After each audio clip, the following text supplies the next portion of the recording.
கண்ணுக்குள் இமையாக இருக்கின்றாள், நெஞ்சுக்குள் இசையாக துடிக்கின்றாள்.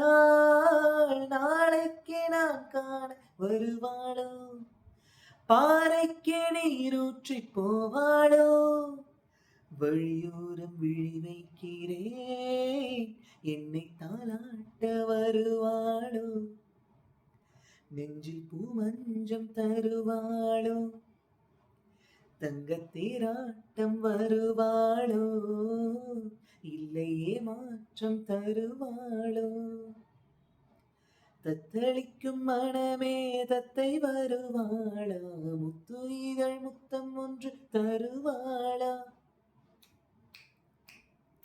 கொஞ்சம் பொறு கொலு சொல்லி கேட்கிறதே, என்னை தாளாட்ட வருவாளோ, நெஞ்சில் பூமஞ்சம் தருவாளோ, தங்கத்தேராட்டம் வருவாளோ, இல்லையே மாற்றம் தருவாளோ.